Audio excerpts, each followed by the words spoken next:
Hello friends, welcome to आपका अपना channel success द्वार। मैं सचिन रवानी एक और इंटरेस्टिंग वीडियो के साथ। आज के इस वीडियो में हम लोग टॉपिक कवर करने वाले हैं कि आइडियल गैस क्या होता है। बहुत सारे लोगों को कंफ्यूजन है कि आइडियल गैस क्या होता है, गैस लॉ क्या क्या होता है। ठीक है, तो इन सब सारी चीजों के बारे में आज हम लोग डिटेल्स में बात करेंगे। ठीक है, तो हम लोग टॉपिक कवर करने वाले हैं आज। सबसे पहला तो आइडियल गैस क्या होता है, उसके बाद देखेंगे कि गैस लॉ के अंदर कौन कौन सा लॉ आता है। ठीक है, उसके बाद फिर हम लोग देखेंगे कि इक्वेशन ऑफ स्टेट क्या होता है। उसके बाद हम लोग देखेंगे कि स्पेसिफिक गैस कांस्टेंट में और यूनिवर्सल गैस कांस्टेंट में क्या डिफरेंस होता है और उसको हम लोग कैसे ड्राइव कर सकते हैं, एक दूसरे को कैसे इंटर रिलेट कर सकते हैं। ठीक है, तो यदि आप हमारे चैनल में नए हैं तो चैनल को सब्सक्राइब करके बेल आइकन को प्रेस कर दीजिए ताकि आपके पास ऐसे ही रेगुलर अपडेट्स पहुंचता रहे। ठीक है, तो चलिए बिना टाइम वेस्ट किए आज का वीडियो हम लोग स्टार्ट करते हैं। तो आज का हमारा फर्स्ट टॉपिक होगा, सबसे पहले हम लोग टॉपिक कवर करेंगे कि आइडियल गैस होता क्या है। ठीक है, बहुत सारे बच्चों को ये प्रॉब्लम होता है कि आइडियल गैस क्या होता है। ठीक है, तो आज इस वीडियो के साथ हमारे साथ बने रहिए, मैं आप लोगों को बहुत ही इजीली एक्सप्लेन करके बताऊंगा। ठीक है, तो सबसे पहला टॉपिक हम लोग डाल लेते हैं आइडियल गैस। ठीक है, देखिए आइडियल गैस को समझिए। सबसे पहले मैं इसका डेफिनेशन से ही स्टार्ट करूंगा। तो सबसे पहले इसका डेफिनेशन क्या होता है कि कोई भी एक ऐसा गैस जिसके इंटर मॉलिक्यूल के बीच में जो फोर्स ऑफ अट्रैक्शन होता है वो यदि जीरो है, यानी कि no force of attraction between inter molecule है, तो उसको हम लोग क्या बोलेंगे, आइडियल गैस बोल सकते हैं। यानी कि इसको आप लोग डिफाइन कैसे कीजिएगा आइडियल गैस को, तो ideal gas is define as the gas having no force of intermolecular attraction. समझ रहे बात को, यानी कि जो भी गैस होते हैं उसके बीच में मॉलिक्यूल्स होते हैं। अब मॉलिक्यूल्स के बीच में जो होता है फोर्स ऑफ अट्रैक्शन यदि नहीं है तो उस तरीके के गैस को हम लोग क्या बोलेंगे, आइडियल गैस बोल सकते हैं। ठीक है, समझ रहे हैं गैस को। अब इसका एक और डेफिनेशन होता है, उसको हम लोग कैसे समझते हैं, देखिए वो क्या होता है, वैसा गैस जो गैस लॉ को फॉलो करेगा उस तरीके के गैस को हम लोग क्या बोलेंगे, आइडियल गैस। अब ये जो गैस लॉ जो होता है वो फॉलो करना चाहिए गैस लॉ, वो होता है इंटायर रेंज ऑफ टेम्परेचर और प्रेशर। जितना भी हमारे पास टेम्परेचर का रेंज और प्रेशर का रेंज है उस पूरे रेंज में यदि हमारा ये गैस लॉ फॉलो कर रहा है किसी भी पर्टिकुलर गैस पे, तो उस तरीके के गैस को हम लोग क्या बोलेंगे, आइडियल गैस बोलेंगे। समझ गए, दो डेफिनेशन समझ गए। यानी कि आपके पास जितना भी टेम्परेचर है, ठीक है, और दूसरा क्या बोले, प्रेशर। इस प्रेशर और टेम्परेचर के रेंज में कोई भी गैस आता है और यदि गैस लॉ को फॉलो करता है तो उस तरीके के गैस को हम लोग क्या बोलते हैं, आइडियल गैस बोलते हैं।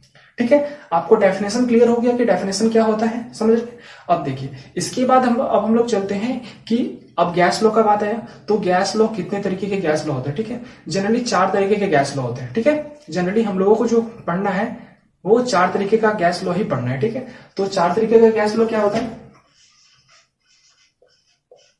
देखिए गैस लॉ में क्या क्या आता है। सबसे पहला आपका आता है बॉयल्स लॉ। ठीक है, दूसरा लॉ आता है आपका चार्ल्स लॉ। ठीक है, तीसरा लॉ आता है आपका एवोगाड्रो लॉ।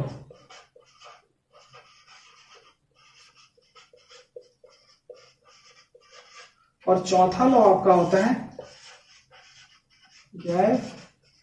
लुसाक्स लॉ। इन चारों लॉ को हम लोग बोलते हैं गैस लॉ। इन चारों लॉ को हम लोग क्या बोलते हैं, गैस लॉ बोलते हैं। ठीक है, गैस लॉ आप लोगों को समझ में आ गया। आइडियल गैस किसको बोलते हैं आप लोगों को समझ में आ गया। अब देखिए अब हम लोग इस गैस लॉ को 1 बाय 1 करके पढ़ते हैं। ठीक है, देखिए सबसे पहले इसको रफ कर लेते हैं। चलिए अब हम लोग गैस लॉ को 1 बाय 1 करके डील करते हैं। जनरली हम लोग 4 तरीके का गैस लॉ देखें। ठीक है, हम लोग 1 बाय 1 करके सबको डील करते हैं। तो सबसे पहले हम लोग डील करेंगे बॉयल्स लॉ को। ठीक है, सबसे पहला हमारा कौन सा लॉ हो जाएगा, बॉयल्स लॉ। ठीक है, क्या बॉयल्स लॉ। देखिए अब बॉयल्स लॉ का जो है, हम लोग जितने भी अभी लॉ पढ़ेंगे उसका डेली लाइफ में क्या एप्लीकेशन है, कहां पे यूज होता है, उसको भी हम लोग देखते चलेंगे। ठीक है, तो चलिए उसी से मैं आपको डेली लाइफ पे कहां पे यूज है उसके थ्रू से मैं आपको उसको बताने की कोशिश करूंगा कि बॉयल्स लॉ क्या होता है या कि बाकी के सारे लॉस क्या होते हैं। ठीक है, तो देखिए सबसे पहले आपका बॉयल्स लॉ है, तो बॉयल्स का पहला लेटर क्या है, बी। तो बी से बलून को याद रखिए आप लोग, क्या बलून को, यहां से आप लोगों को समझ में आएगा। ठीक है, देखिए बॉयल्स लॉ यानी कि बी फर्स्ट लेटर है तो इसको बलून से याद रखना है आपको। ठीक है, देखिए अब बलून से आप लोगों को कैसे याद रखना है। सबसे पहले क्या है, मान लीजिए कि कोई बलून है, उसमें क्या कर दीजिए आप लोग, हवा भर दीजिए। ठीक है, यानी कि गैस कोई भी भर दीजिए। अब क्या कीजिए, गैस भरने के बाद क्या होगा, बलून हमारा बड़ा हो जाएगा थोड़ा सा। कुछ ना कुछ बड़ा साइज का हो जाएगा। अब क्या कीजिए, उसको वॉल्यूम को कम करने का कोशिश कीजिए। ठीक है, क्या करना है, आपको वहां पे पिन लगा देना है, यानी कि बोलने का मतलब है कि आपको उससे उस पे धागा बांध देना है और उससे आपका गैस निकलना नहीं चाहिए। ठीक है, अब क्या करना है, आपको उसमें से उसके वॉल्यूम को डिक्रीज करने का कोशिश करना है, यानी कि कम करने का कोशिश करना है आप लोगों को। ठीक है, तो जब आप लोग बलून के वॉल्यूम को कम कीजिएगा तो क्या देखिएगा, उसके प्रेशर में इंक्रीज हो रहा है। जब आप लोग बलून के वॉल्यूम को कम करना स्टार्ट कीजिएगा तो क्या देखिएगा आप लोग कि उसका प्रेशर इंक्रीज हो रहा है। ठीक है, यानी कि हम लोग क्या देख रहे हैं, यहाँ पे वॉल्यूम को घटा रहे हैं तो प्रेशर बढ़ रहा है। ठीक है, यहां से रिलेट कर पा रहे हैं आप लोग, इसी को हम लोग बोलते हैं बॉयल्स लॉ। इसमें सिर्फ आपको एक टर्म ऐड कर देना है कि एक एट कांस्टेंट टेम्परेचर। ये सारा काम आपको कैसे करना है, कांस्टेंट टेम्परेचर पे करना है। ठीक है, तो यहीं से आप लोगों को बॉयल्स लॉ को क्या कर सकते हैं, डिफाइन कर सकते हैं, यानी कि बॉयल्स लॉ को स्टेट कर सकते हैं। तो बॉयल्स लॉ क्या बोलता है, Boyle's law state that at constant temperature volume of a particular mass या volume of a given mass is inversely proportional to its pressure. ठीक है, समझ रहे हैं बात को। देखिए जो स्टेटमेंट मैंने बताया उसको मैं मैथमेटिकल फॉर्म में लिख देता हूं, यानी कि क्या बोला, volume is inversely proportional to its pressure. ठीक है, प्रेशर हो गया। अब कब, तो एट कांस्टेंट टेम्परेचर, यानी कि टेम्परेचर क्या होना चाहिए हमारा, कांस्टेंट होना चाहिए। समझ रहे बात को, यानी कि टेम्परेचर में चेंज नहीं होना चाहिए। कांस्टेंट का मतलब होता है कि टेम्परेचर में वेरिएशन नहीं होना चाहिए। तो बॉयल्स लॉ आप लोगों को समझ में आ गया, यानी कि इसका मतलब क्या हो गया, आपका वॉल्यूम बढ़ेगा, ठीक है, तो प्रेशर घटेगा। ठीक है, अब आपका वॉल्यूम घटेगा तो प्रेशर बढ़ेगा। समझ रहे बात को, यानी कि इनवर्सली प्रोपोर्शनल का मतलब यही होता है, एक बढ़ेगा तो एक घटेगा। समझ रहे बात को। तो आई होप आप लोगों को बॉयल्स लॉ पूरा का पूरा समझ में आ गया होगा कि क्या होता है बॉयल्स लॉ। बॉयल्स लॉ हम लोग समझ गए, अब हम लोग दूसरा लॉ समझते हैं कि चार्ल्स लॉ क्या होता है। ठीक है, तो सेकेंड लॉ देखते हैं हमारा चार्ल्स लॉ।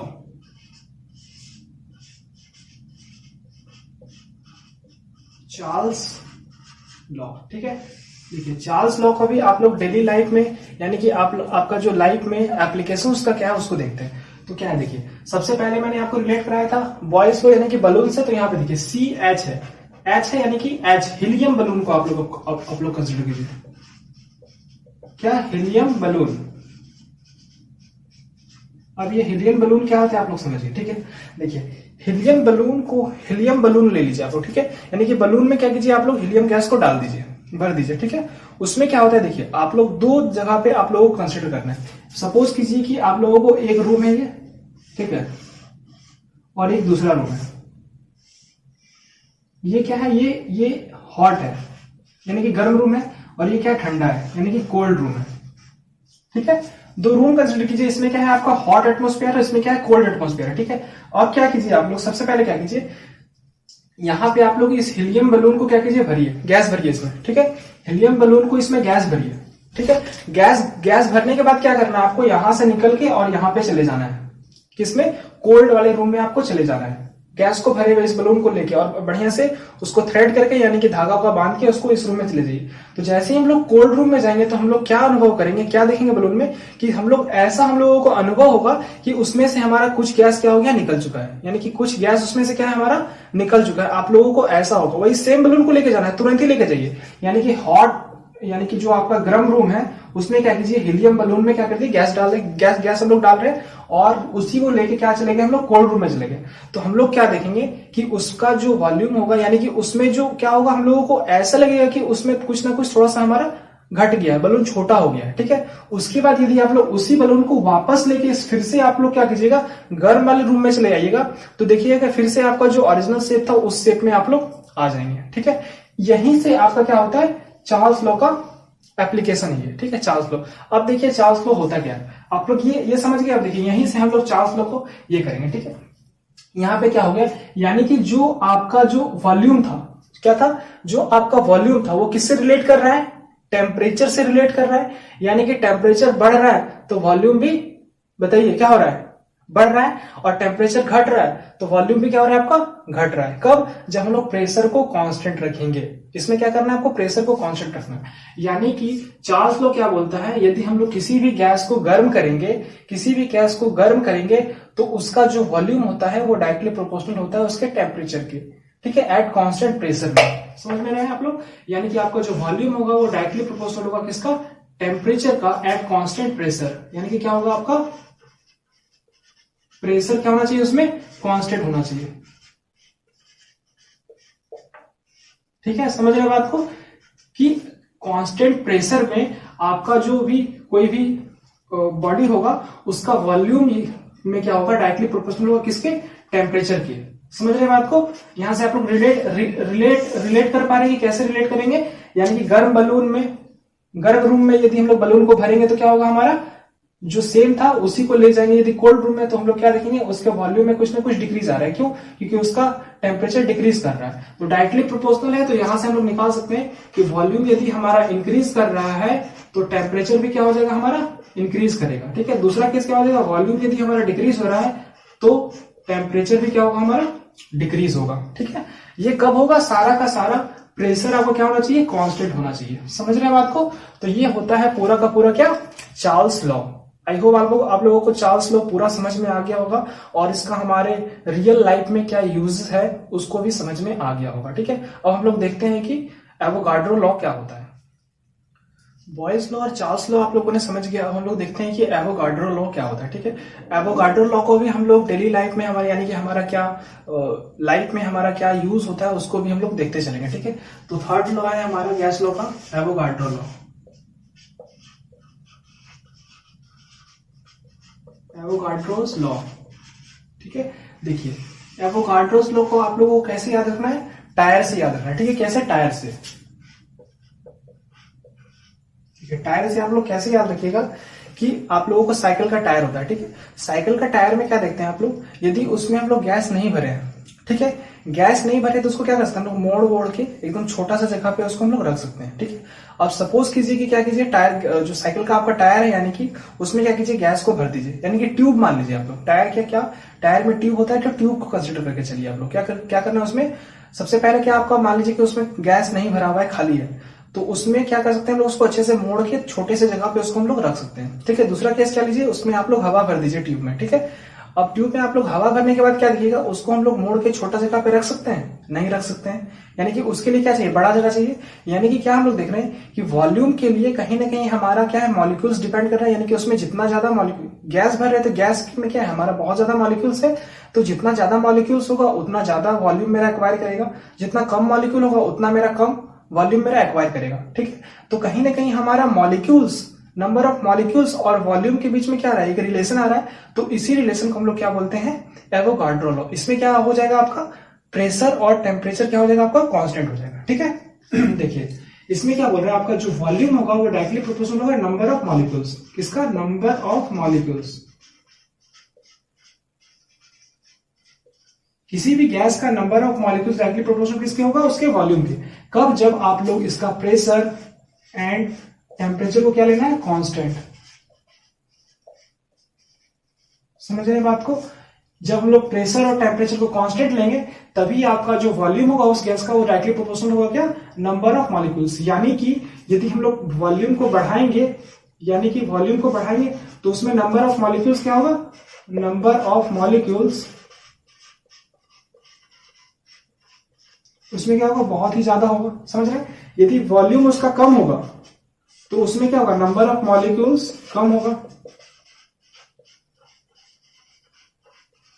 समझ रहे बात को, डायरेक्टली प्रोपोर्शनल का मतलब क्या होता है, एक दूसरे के ऊपर ही वो रिलेट करता है। यानी कि एक बढ़ेगा तो दूसरा भी बढ़ेगा, एक घटेगा तो दूसरा भी घटेगा। और इनवर्सली प्रोपोर्शनल का मतलब क्या होता है कि एक बढ़ रहा है तो दूसरा घटेगा, दूसरा बढ़ रहा है तो पहला क्या होगा, घटेगा। तो इस तरीके से हम लोगों का चलता है। तो आप लोगों को एवोगाड्रो लॉ भी समझ में आ गया होगा कि क्या होता है और उसका हमारे एवरीडे लाइफ में यानी कि डेली लाइफ में हमारा क्या यूज होता है, उसको भी हम लोग देख लेंगे। ठीक है, तो आप लोगों को जितने भी लॉ पढ़ते हैं तो आप लोग कोशिश कीजिएगा कि हमारे उसका डेली लाइफ में क्या उसका रियल एग्जाम्पल है या नहीं है, तो उस एग्जाम्पल को आप लोग ढूंढने की कोशिश कीजिए।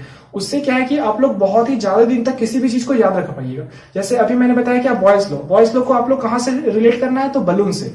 तो बलून से आप लोग याद रख पाइएगा, उसका डेफिनेशन भी आपको बहुत ही इजीली याद रहेगा। ठीक है, दूसरा फिर बताया मैंने क्या, चार्ल्स लॉ, यानी कि एच आता है तो एच क्या, हीलियम बलून। तो हीलियम बलून को क्या, हॉट रूम और कोल्ड रूम। तो इसी तरीके से आप लोगों को रिलेट करके कोई भी चीज याद कीजिएगा तो बहुत ही इजिली आपको याद भी हो जाएगा और ज्यादा दिन तक वो चीज आपको याद रहेगा। ठीक है, समझ गए। अब हम लोग नेक्स्ट लॉ देखते हैं, इसका क्या, नेक्स्ट लॉ हमारा क्या था, गे लुसाक लॉ, उसको देखते हैं। इसको इससे पहले इसको हम लोग रफ कर लेते हैं। तो गैस लॉ का जो लास्ट लॉ है उसको देखने वाले हैं, जो कि गे लुसाक्स लॉ, ठीक है। तो इस लॉ को भी देख लेते हैं और उसका हमारे एवरीडे लाइफ में क्या उसका एग्जाम्पल है, क्या उससे रिलेट कैसे करता है, उसको भी हम लोग देखेंगे। तो ठीक है, तो फोर्थ है आपका गे लुसाक्स लॉ, ठीक है। तो देखिए इसको हम लोग कैसे याद करेंगे, इसको आप लोग याद कीजिए प्रेशर कुकर से, ठीक है। जी यानी कि पॉलिटेक्निक से याद रखिए, जीपी यानी कि गवर्नमेंट पॉलिटेक्निक, तो पी से प्रेशर कुकर, प्रेशर कुकर। अब क्या याद रखना है, प्रेशर कुकर से इसको याद रखना है। देखिए प्रेशर कुकर से आप लोग इसको कैसे रिलेट कर सकते हैं, ठीक है। देखिए प्रेशर कुकर में क्या करते हैं हम लोग, जनरली कुछ भी चीज, पानी या कुछ भी चीज जो भी हम लोग बनाते हैं उसके अंदर उसको डाल देते हैं और क्या करते हैं, गैस को ऑन कर देते हैं, ठीक है। तो क्या देखते हैं, जैसे जैसे उसमें हमारा क्या बनता है, टेम्परेचर बढ़ता है, जैसे जैसे उस पर टेम्परेचर बढ़ता है तो वैसे उस प्रेशर कुकर के अंदर क्या होता है, हमारा प्रेशर भी बिल्डअप होता है। तो यदि जितना ज्यादा हम लोग टेम्परेचर देंगे उतना ज्यादा उसके ऊपर प्रेशर बनेगा। तो ये हमारा क्या, उसमें टेम्परेचर और प्रेशर के बीच में डायरेक्ट रिलेशन हो रहा है, क्या डायरेक्टली प्रोपोर्शनल हो रहा है। कब, जब उसमें हम लोग क्या कांस्टेंट रखना है हम लोगों को, उसमें क्या कांस्टेंट रखना है, जल्दी बताइए। जनरली हम लोग अभी क्या क्या पढ़ रहे हैं, हम लोग किसके किसके बीच में हमारा रिलेशन आ रहा है, वॉल्यूम, टेम्परेचर और प्रेशर के बीच में। तो आप लोगों को इसमें क्या करना है, वॉल्यूम को कांस्टेंट रखना है, ठीक है। क्या करना है, वॉल्यूम को कांस्टेंट रखना है, यानी कि जो भी हम लोग लेते हैं प्रेशर कुकर के अंदर, जो क्वांटिटी हम लोग डाल दिए वो तो सेम ही रहता है, वो बढ़ता घटता तो नहीं है ना हमारा। तो उसी तरीके से इसीलिए आप लोग देखते होंगे, यदि हम लोग प्रेशर कुकर में जो भी चीज बनाते हैं उसके अंदर बंद करके, तो जनरली वो उसी क्वांटिटी में होता है, ठीक है, होता है ना उसी क्वांटिटी में। तो जनरली इसी का वही कारण है वो, क्योंकि उसमें जनरली क्या होता है, वॉल्यूम कांस्टेंट होता है, इसीलिए, ठीक है। तो यहां से हम लोग क्या देखें कि उसका जो प्रेशर है आपका वो डायरेक्टली प्रोपोर्शनल है किसके, टेम्परेचर के, ठीक है। कब, आपका जब वॉल्यूम कांस्टेंट होगा, वॉल्यूम को क्या रखना है, आपको कांस्टेंट रखना है, ठीक है। उस केस में क्या होगा, आपका प्रेशर क्या होगा, डायरेक्टली प्रोपोर्शनल होगा किसके, टेम्परेचर के, ठीक है। इसीलिए आप लोग देखते हो कि प्रेशर कुकर फट जाता है, टायर में जो ट्यूब होता है वो फट जाता है, यानी कि जैसे जैसे उसका टेम्परेचर बढ़ेगा तो क्या होता है, उसके अंदर का जो प्रेशर होता है वो भी बढ़ जाता है। इसीलिए क्या होता है आपका, जनरली आप लोग देखते होंगे गर्मी के दिनों में हमारा ज्यादा टायर या ट्यूब फटता है। क्यों, क्योंकि गर्मी के दिनों में क्या होता है, टेम्परेचर बढ़ जाता है ज्यादा, इसके अंदर क्या होता है, टायर या ट्यूब के अंदर प्रेशर बहुत ही ज्यादा बढ़ जाता है, जिसके कारण से क्या होता है, वो उसको झेल नहीं पाता है और उसको क्या करता है, फाड़ के वो गैस निकल जाता है, जो आपका एक्सेस प्रेशर होता है, ठीक है। तो यहां से यही होता है आपका पूरा का पूरा ये लुसाक्स लॉ, समझ रहे हैं। यानी कि यहां पे भी हम लोग देखें कि हम लोग जैसे जैसे प्रेशर बढ़ाएंगे तो क्या होगा, हमारा टेम्परेचर भी इंक्रीज करेगा, ठीक है। यदि हम लोग प्रेशर को घटाएंगे तो क्या होगा, हमारा टेम्परेचर भी घटेगा, ठीक है। तो ये आपका पूरा का पूरा 4 गैस लॉ, ठीक है। आई होप आप लोगों को जितना भी गैस लॉ था, आप लोगों को अब कोई डाउट नहीं होगा, सारा कुछ क्लियर हो गया होगा। और इसके साथ मैंने डेफिनेशन भी इसके साथ बताते आप लोगों को जा रहा हूं कि क्या क्या इसका डेफिनेशन है, ठीक है। तो यहां से आप लोग इसका डेफिनेशन भी निकाल सकते हैं। Gay Lussac's law is state that when volume is constant then pressure is directly proportional to the temperature. समझ रहे हैं बात को। और इसका एग्जांपल भी आप लोगों को पूछेगा तो प्रेशर कुकर वाला एग्जांपल आप लोग याद रखिए, या टायर का जो फटना होता है वो एग्जांपल रखिए। तो ये सब चीज भी आप लोग याद रख सकते हैं, ठीक है। अब हम लोग क्या देखते हैं, अब हम लोग देखते हैं कि इक्वेशन ऑफ स्टेट क्या होता है। उसके बाद हम लोग देखेंगे कि यूनिवर्सल गैस कांस्टेंट और कैरेक्टरिस्टिक्स गैस कांस्टेंट के बीच में क्या डिफरेंस होता है, कैसे हम लोग उसको एक दूसरे को इंटर रिलेट कर सकते हैं, ठीक है। इससे पहले इसको रफ कर लेते हैं। आइडियल गैस क्या होता है समझ गए हैं, गैस लॉ क्या होता है, कितने तरीके के गैस लॉ होते हैं, उसको कैसे कैसे हम लोग डिफाइन करते हैं, या क्या क्या स्टेटमेंट है उसका, वो सब चीज हम लोग पढ़ चुके हैं। अब हम लोग देखते हैं कि इक्वेशन ऑफ स्टेट क्या होता है, ठीक है। तो हमारा नेक्स्ट टॉपिक है equation of state, equation of state. देखिए इक्वेशन ऑफ स्टेट आपका क्या बोलता है, इक्वेशन ऑफ स्टेट आपका बोलता है प्रेशर, स्पेसिफिक वॉल्यूम और टेम्परेचर के बीच में जो भी प्योर सब्सटेंस होता है उसके बीच में एक रिलेशन होता है, उसी रिलेशन को हम लोग क्या बोलते हैं, इक्वेशन ऑफ स्टेट, ठीक है। क्या क्या मैंने बोला, आपका प्रेशर, स्पेसिफिक वॉल्यूम और टेम्परेचर के बीच में जो एक रिलेशन होता है, किसका, प्योर सब्सटेंस का, जो इन सारे तीनों क्वांटिटीज के बीच में जो रिलेशन होता है, उसी रिलेशन को हम लोग बोलते हैं इक्वेशन ऑफ स्टेट, ठीक है। अब इक्वेशन ऑफ स्टेट में जैसे कि हम लोग अभी जो सारा लॉ पढ़े वही सारा चीज आपका जनरली होता है, ठीक है। जनरली इसको हम लोग परफेक्ट गैस के लिए पढ़ते हैं, ठीक है। परफेक्ट गैस को आप लोग आइडियल गैस के साथ रिलेट कर सकते हैं, ठीक है, समझ रहे बात को। तो आई होप आप लोगों को समझ में आ गया हो कि इक्वेशन ऑफ स्टेट क्या होता है। इसका आप लोग डेफिनेशन भी लिख सकते हैं या स्टेटमेंट भी लिख सकते हैं। कि कोई भी यदि आप लोगों को डाउट है तो आप लोग कमेंट सेक्शन में जाके कमेंट कीजिए, मैं आपको उसका रिप्लाई करूंगा कि आप लोगों को क्या डाउट है, क्लियर कर दूंगा। ठीक है, तो यदि आप लोगों को सेशन अच्छा लग रहा है तो वीडियो को जल्दी से लाइक कर दीजिए और चैनल को सब्सक्राइब करके अपने दोस्तों के साथ भी शेयर करके बेल आइकन को प्रेस कर दीजिए ताकि आपके पास ऐसे ही रेगुलर अपडेट्स पहुंचता रहे। ठीक है, तो चलिए आज का हमारा लास्ट टॉपिक देखते हैं कि आपका पीवी इक्वल टू जो एनआरटी और पीवी इक्वल टू एमआरटी होता है वो कैसे होता है, कब होता है। ठीक है, और उसके बीच में हम लोग इंटर रिलेशन कैसे करते हैं उसको भी फाइंड आउट करने का कोशिश करेंगे। चलिए अब हम लोग आज का लास्ट टॉपिक को कंप्लीट करते हैं कि पीवी इक्वल्स टू एनआरटी और पीवी इक्वल्स टू एमआरटी में कैसे हम लोग रिलेशन एस्टैब्लिश करेंगे। ठीक है, और इसी में हम लोग देख लेंगे कि कैरेक्टरिस्टिक्स गैस कांस्टेंट क्या होता है और यूनिवर्सल गैस कांस्टेंट क्या होता है। ठीक है, तो चलिए इसको स्टार्ट करते हैं। तो देखिए सबसे पहले मैं हेडिंग डाल देता हूं पीवी इक्वल टू एनआरटी और पीवी इक्वल टू एमआरटी, इससे आप लोगों को ज्यादा क्लियर होगा। PV equal to N R T, इसको मैं दोनों को अलग अलग इंडिकेट करने के लिए यहां पे आर लिख रहा हूं, and PV equal to M R T. ठीक है, देखिए यहां पे ये जो आर यू क्यों लिखा गया है वो अभी बताएंगे, और ये आर क्यों लिखा गया है यही बताएंगे। यही दोनों होता है, ये होता है यूनिवर्सल गैस कांस्टेंट और एक ये होता है कैरेक्टरिस्टिक गैस कांस्टेंट, या तो फिर इसको हम लोग स्पेसिफिक गैस कांस्टेंट भी बोलते हैं। ठीक है, देखते हैं इसको हम लोग कैसे करते हैं। ठीक है, तो सबसे पहले मैं इसको लेके चल रहा हूं। ठीक है, पीवी इक्वल टू एनआरटी, तो सबसे पहले हम लोग देख रहे हैं PV equal to N R U T. मैं आर यू क्यों लिख रहा हूं, क्योंकि ये यूनिवर्सल गैस कांस्टेंट। ठीक है, यहाँ पे पी क्या है आपका, पी प्रेशर है, वी वॉल्यूम है, एन क्या है, नंबर ऑफ मोल्स है। यहाँ पे आप लोग देखते चलिए। ठीक है, क्या है आपका, यहाँ पे हम लिखते रहे। ठीक है, पी क्या है आपका, प्रेशर है, वी क्या है, वॉल्यूम है। ठीक है, एन क्या है आपका, number of moles, number of moles. ठीक है, और आर यू क्या है, यूनिवर्सल गैस कांस्टेंट है, यूनिवर्सल गैस कांस्टेंट। ठीक है, टी क्या है आपका, टेम्परेचर।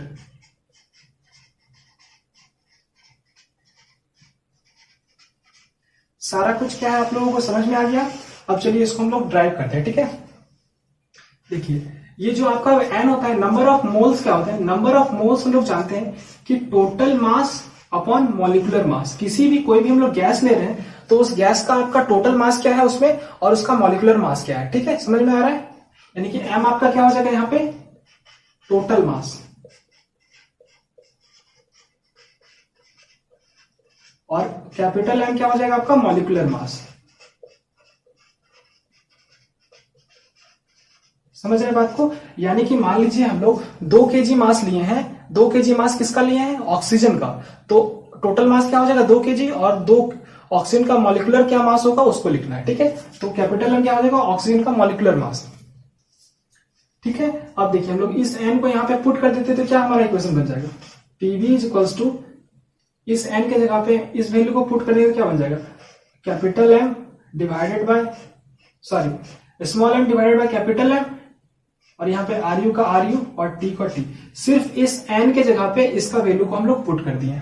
ठीक है, समझ में आ रहा है। अब देखिए इसको हम लोग एक अरेंज करके लिखते हैं, तो इसको हम लोग अरेंज करके क्या लिख रहे हैं, एम आर यू के नीचे हम लोग क्या लिख दिए, एम लिख दिए, और क्या लिख दिए, टी लिख दिए। ये क्या हो गया आपका पीवी। ठीक है, अब इसी को हम लोग बोलते हैं R U divided by M को कैपिटल एम से हम लोग रिप्लेस कर सकते हैं, यानी कि M is equals to, sorry PV equal to M R T.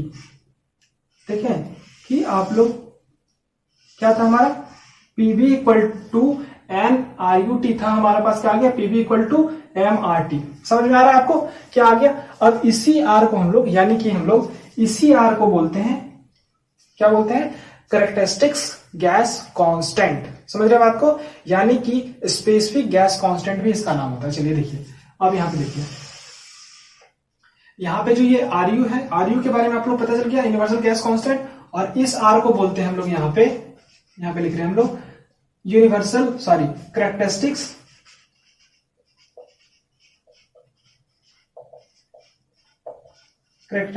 Gas constant. समझ में आ रहा है, या तो फिर और स्पेसिफिक गैस कांस्टेंट। ये इसका दोनों नाम होता है। इस आर का क्या क्या नाम होता है, कैरेक्टरिस्टिक्स गैस कांस्टेंट या तो फिर स्पेसिफिक गैस कांस्टेंट। ठीक है, देखिए अब यहाँ पे जो ये आर यू का कुछ और वैल्यू होता है और इस आर का कुछ और वैल्यू होता है, दोनों आर का अलग अलग वैल्यू होता है। तो यहाँ पे जो आर यू का वैल्यू होता है वो मैं यहाँ पे लिख रहा हूँ, ये आर यू का वैल्यू होता है 8.314 और इसका यूनिट होता है आपका joule mole inverse kelvin inverse, यानी कि आर यू का वैल्यू होता है आपका 8.314 जूल पर मोल पर केल्विन, इसको बोलते हैं। ठीक है, और यहां पे जो ये आर का वैल्यू होता है यानी कि कैरेक्टरिस्टिक्स गैस कांस्टेंट का वैल्यू होता है 287 जूल पर केजी पर केल्विन। ठीक है, ये 1 है आपका, यहां पे भी 1 है आपका। ठीक है, अब देखिए यहां पे ये आर का वैल्यू 287 कैसे आया मैं आपको बताता हूं। ठीक है, देखिए यहां पे क्या है आपका, इस आर को हम लोग क्या लिख सकते हैं, इस आर को आप लोग क्या लिख सकते हैं, यहां पे जो ये आर होगा ये इसी के जगह पे आया हुआ है R U divided by M, आया है कि नहीं आया। ये आर हम लोग किसके जगह पे लिखे, R U divided by capital M. तो ये आर यू का वैल्यू हम लोग को पता ही है। अब ये जो एम है हम लोग मान के चलते हैं, कोई भी ये गैस ले लिए हैं, गैस लिए हैं, एयर लेके चल रहे हैं हम लोग। ठीक है, एयर में जो आपका 1 मोल होता है, 1 मोल जो होता है आपका, उसका आपका मॉलिक्यूलर मास होता है आपका 28.97 ग्राम। समझ रहे हैं क्या होता है आपका, एयर का जो 1 मोल होता है उसका आपका क्या होता है, मॉलिक्यूलर मास होता है 28.97 ग्राम। अब इस ग्राम को क्या करेंगे हम लोग, किलोग्राम में चेंज करेंगे तो क्या हो जाएगा हमारा 0.02897 किलोग्राम। यानी कि ग्राम को किलोग्राम में चेंज करने के लिए क्या करेंगे हम लोग, इसको 1000 से डिवाइड कर सकते हैं। ठीक है, अब देखिए अब लोग इसमें सब का वैल्यू पुट कर देंगे तो आर इक्वल्स टू क्या हो जाएगा, ये हमारा आर यू का वैल्यू पता हो गया है। आर यू का वैल्यू क्या है हमारा, यहां पे लिख दे रहे हैं 8.314। इसका यूनिट ये कैसे आता है ये भी आप लोग को यहां से पता चल जाएगा। तो आर यू का यूनिट क्या है, जूल। ये क्या है, मोल इनवर्स, यानी कि नीचे होगा, यानी कि मोल। और ये केल्विन इनवर्स, यानी कि इनवर्स कब लिखते हैं, जब हम लोग डिवाइड से डिनोमिनेटर से ऊपर लेके जाते हैं तब, यानी कि कहीं ना कहीं ये केल्विन क्या आपका डिनोमिनेटर में है। आप देखिए ये क्या बोला गया है। ठीक है, अब देखिए यहाँ पे आपका m है, तो m यहाँ पे हमारे कितना है, इतना केजी है, तो लिख देते हैं 0.02897 क्या है हमारा, ये केजी है। और ये कितना पे है, 1 मोल पे है, यानी कि पर मोल, तो मोल को हम लोग ऊपर लिख देंगे MOL। ठीक है, तो यहां से देखिए आप लोग एक मोल, ये मोल और ये मोल कट जाएगा, तो जब आप लोग इसको डिवाइड कीजिएगा 8.314 डिवाइडेड बाय, ये जूल है आपका, और डिवाइड बाय क्या आएगा 0.02897, और ये जूल है, ये केल्विन ऊपर चला जाएगा, ये किलोग्राम भी ऊपर चला जाएगा, तो क्या हो जाएगा किलोग्राम इनवर्स और केल्विन इनवर्स। यानी कि देखिए ये वाला यूनिट और ये वाला यूनिट आपका सेम आ गया। ठीक है, अब जब आप लोग इसको डिवाइड कीजिएगा तो आपका यहां से आर का वैल्यू आ जाएगा 287 और आपका यूनिट हो जाएगा जूल पर केजी पर केल्विन। तो यहां से आपका आता है कैरेक्टरिस्टिक्स गैस कांस्टेंट और यूनिवर्सल गैस कांस्टेंट के बीच में रिलेशन, और दोनों का वैल्यू भी मैंने आपको बता दिया है कि क्या क्या दोनों का वैल्यू होगा। ठीक है, आई होप आप लोगों को पीवी इक्वल टू एनआरटी और पीवी इक्वल टू एमआरटी में अब कोई कंफ्यूजन नहीं होगा। तो यदि आपको आज का सेशन पसंद आया हो तो वीडियो को लाइक कर दीजिएगा और हमारे चैनल को सब्सक्राइब करके बेल आइकन को प्रेस कर दीजिएगा, ताकि आपके पास मैं ऐसे ही वीडियो पहुंचाता रहूं। और आप लोग वीडियो को लाइक करते हैं और सब्सक्राइब करते हैं तो पता चलता है कि आप लोग कुछ सीख रहे हैं, आप लोग रिस्पॉन्ड दे रहे हैं। ठीक है, देखिए जैसे कि मैं अभी पूरा पसीना पसीना हो गया, रात को मैं वीडियो बना रहा हूँ, पंखा भी ऑफ है और गर्मी भी तो बहुत ज्यादा है, इसलिए तो मैं आप लोगों से कोशिश करूंगा, रिक्वेस्ट करूंगा कि आप लोग वीडियो को ज्यादा से ज्यादा शेयर करें अपने दोस्तों के साथ और पहुंचाएं।